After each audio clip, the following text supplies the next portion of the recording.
Hello, welcome all. सो आज का हमारा टॉपिक है ज्योमेट्रिक प्रोग्रेशन। लास्ट टाइम हमने देखा था अरिथमेटिक प्रोग्रेशन, आज हम देखने वाले ज्योमेट्रिक प्रोग्रेशन। हाँ, ये प्रोग्रेशन नाम कॉमन है, पहले अरिथमेटिक था, अभी ज्योमेट्रिक है। क्या डिफरेंस है देखते हैं। So let us begin.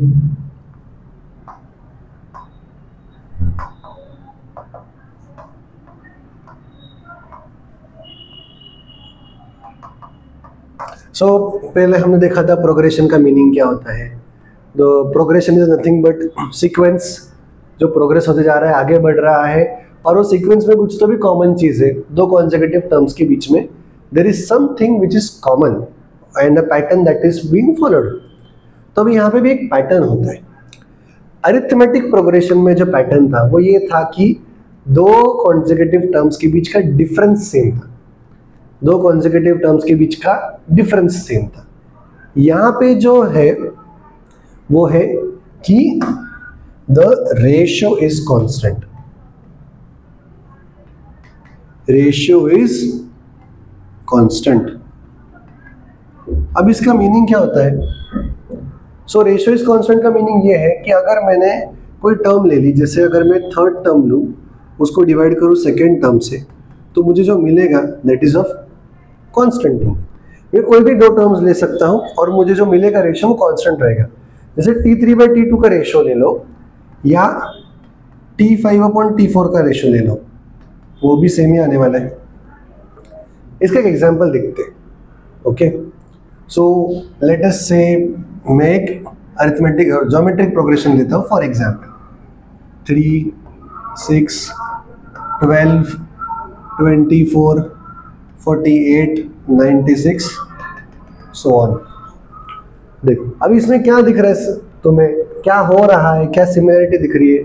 तो हर टर्म जो है वो डबल होते जा रही है।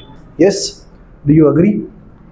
जैसे 3 है, मल्टीप्लाइड बाय 2 6 मिला, वापस मल्टीप्लाइड बाय 2 12 मिला, वापस मल्टीप्लाइड बाय 2 24, वापस मल्टीप्लाइड बाय 2 48, वापस मल्टीप्लाइड बाय 2 96।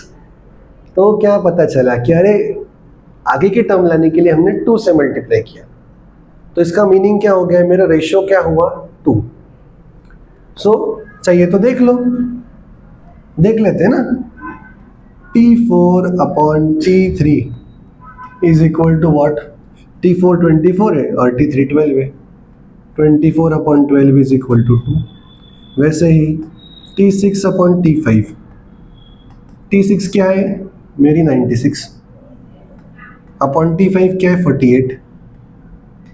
ये भी 2 आ गया। तो हमने पहले अभी क्या एस्टेब्लिश किया है? हमने ये एस्टेब्लिश किया है कि ज्योमेट्रिक प्रोग्रेशन क्या होता है। Yes, first thing that we have established is what is the meaning of geometric progression. अभी देखते हैं हम कि ये जो ज्योमेट्रिक प्रोग्रेशन, इसके टर्म्स क्या होते हैं, इसके फॉर्मूलाज क्या है, और इसके क्वेश्चन में कैसे हम यूज कर सकते हैं। चलो let us begin.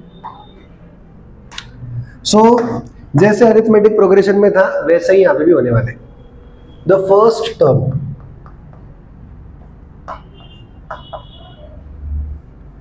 Is written as A and nth term is Tn. Now the formula is Tn is equal to A into R to the power n minus 1. Yes, यहाँ पे the value is Tn is equal to A into R to the power n minus 1. This is your nth term. Example देखना है, देख लेते, चलो question भी कर लेंगे इसके ऊपर। For example, if A is equal to say 3 and R is equal to 4, find T3। Third term पूछा है, कर लेंगे। तो फॉर्मूला क्या है मेरा? Tn is equal to A R to the power n minus 1। वैसे T3 is equal to A R to the power 3 minus 1।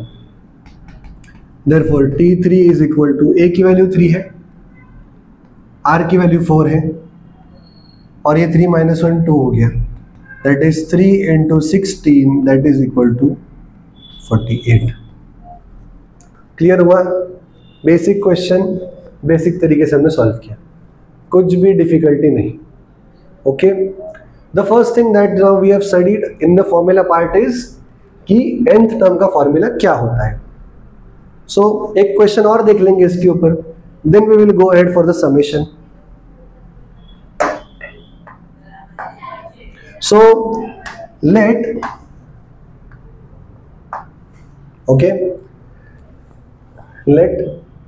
for the fourth term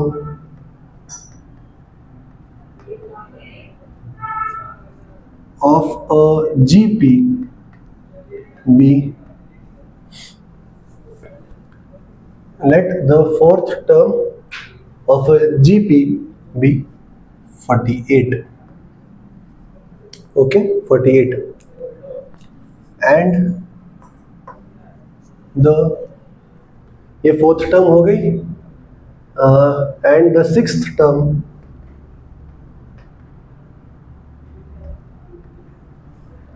B 192। Find A, R एंड T3।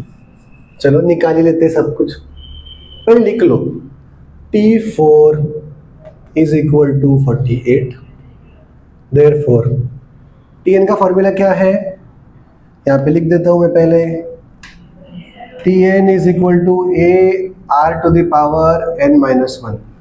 तो उसको यहाँ पे भी मैं कन्वर्ट कर लेता हूँ, क्या होगा मेरे पास, AR to the power 4 minus 1 is equal to 48। वैसे ही दूसरा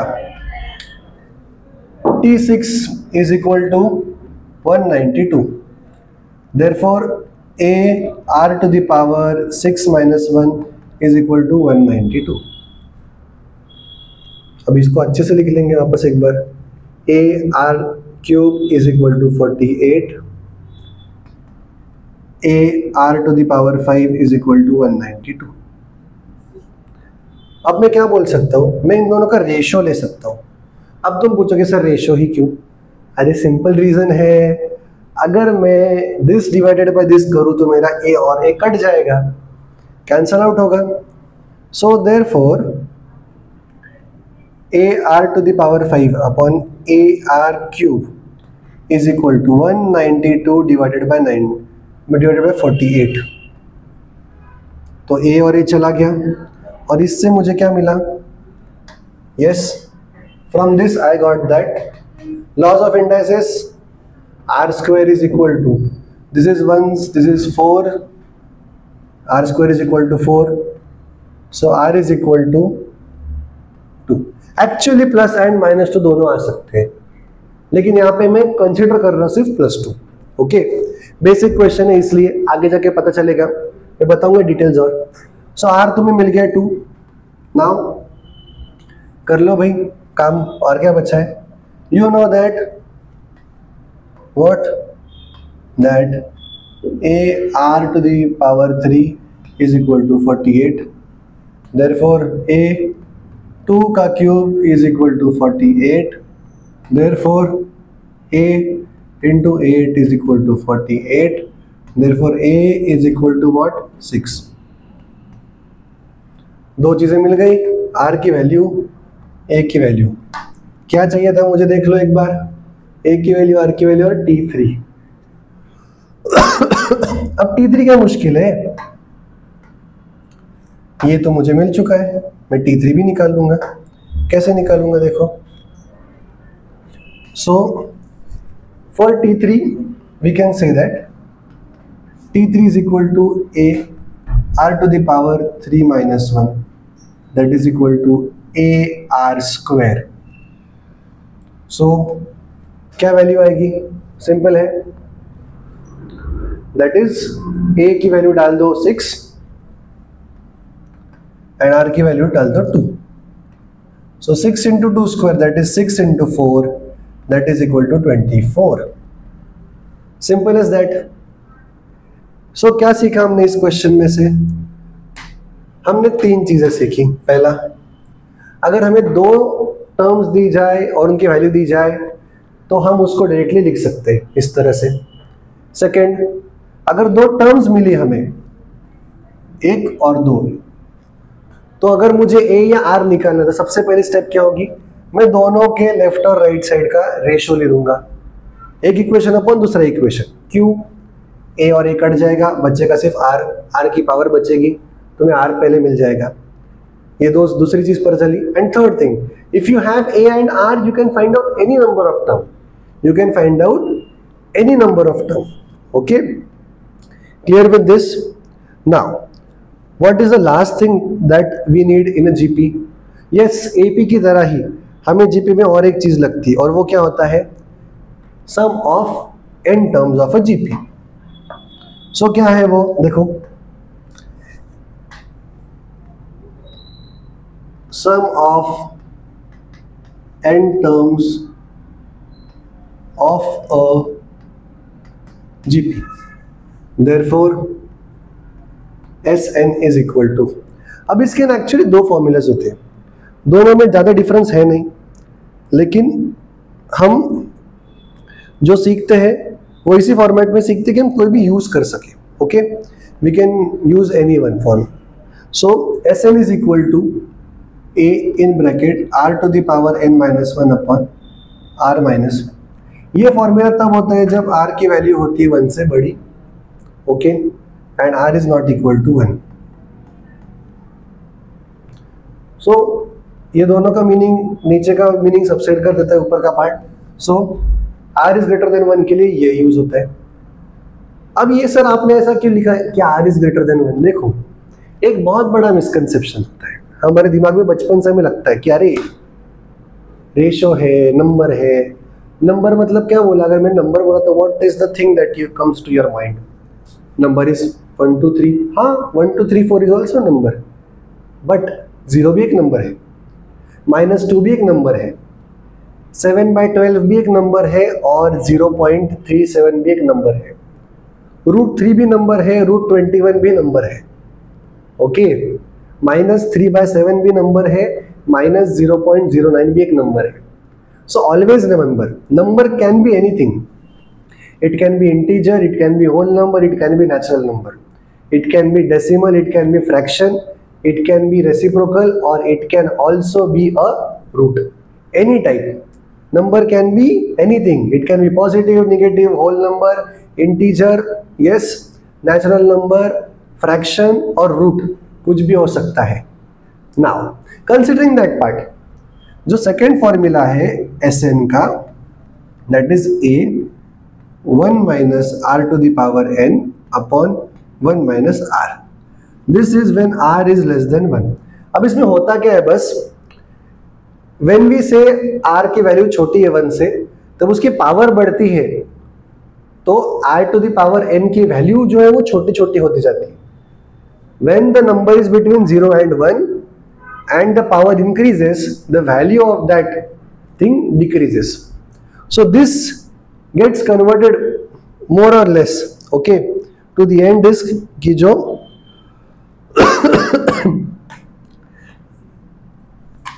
Sn is equal to a upon 1 minus r। क्यों? सिंपल है, r to the power n is almost equal to 0। ये हो जाता है, इसके वजह से जो फॉर्मूला हम यूज करते हैं वो ये फॉर्मूला होता है। क्लियर है यहां तक? So this is the basic part. हमने पहले देखा कि what is the nth term, and after that हमने ये देखा कि nth टर्म निकालने के बाद हम nth टर्म कैसे यूज कर सकते हैं, and this is Sn। If you want हम एक एग्जांपल लेते हैं। Okay, so let's say a is equal to 2, r is equal to 3, and find the sum of first 4 terms. Sum of first 4 terms. अब r 1 से बड़ा है तो मैं कौन सा फॉर्मूला यूज करूंगा? मैं वही फॉर्मूला यूज करूंगा that S4 is equal to a in bracket r to the power n minus 1 upon r minus 1. Okay, So this is Sn. Therefore S4 will be a r to the power 4 minus 1 upon r minus 1. डाल दो value, a क्या है 2 है, r क्या है 3 है.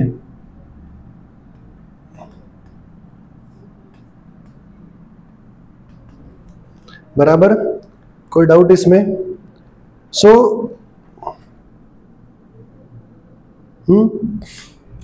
जब solve करेंगे तो क्या मिलेगा मुझे, 2 इन ब्रैकेट 3 की पावर 4 क्या होता है 81 माइनस 1 अपॉन 2. 3 माइनस 1 2 है, ये 2 और 2 कट गया, बचा आंसर मेरा 80 minus 1 is 80. This is the sum of my first 4 terms. चाहिए तो मैं आपको 4 टर्म्स निकाल के भी दिखाता हूँ, समेशन करके देख लो, वेरीफाई खुद कर लो. So T1 is equal to A is equal to कितना हो गया तुम्हारा 2. T2 is equal to A R की power 2 minus 1, that is A into R, that is 2 into 3, that is 12. बाद में T3 क्या हो गई, A R की power 3 minus 1, that is A R square, that is 2 into 3 का square, that is 18. Next thing is T4, that is equal to what, that is A R की power 3, that is मतलब 4 minus 1 ले लो, that is A R cube, that is 2 into 3 का cube, that is 27 into 27 into 2 कितना होता है 54. Sorry calculation mistake यहाँ पे की है मैंने, ये 6 हुआ. हाँ ये कितना होता है 54. सो जब टोटल करूंगा मैं क्या होगा, T1 plus T2 plus T3 plus T4. T1 क्या है 2 है, प्लस T2 क्या है 6 है, plus 18 plus 54. 18 plus 2 is 20 and 6 plus this is 60. 20 plus 60 is 80. Clear? Simple as that. So क्या सीखा हमने आज? सबसे पहले हमने ये सीखा है that what is geometric progression. A progression in which the ratio is constant. First thing. Second thing क्या सीखी हमने? nth टर्म निकालने का तरीका for a GP, geometric progression में nth टर्म निकालने का तरीका. नेक्स्ट क्या सीखा है हमने, एक क्वेश्चन देखा एंड इसमें क्या सीखा, अगर 2 टर्म्स दिए जाए तो 2 टर्म्स की वैल्यू डाल के उनका हमेशा क्या लेना चाहिए, रेशो. जीपी में 2 टर्म्स हो तो उनका क्या लो, रेशो. नेक्स्ट इज हमने सीखा sum of n terms in a GP, बराबर है. एंड आफ्टर दैट हमने उसके ऊपर एक क्वेश्चन देखा और उसे वेरीफाई भी किया.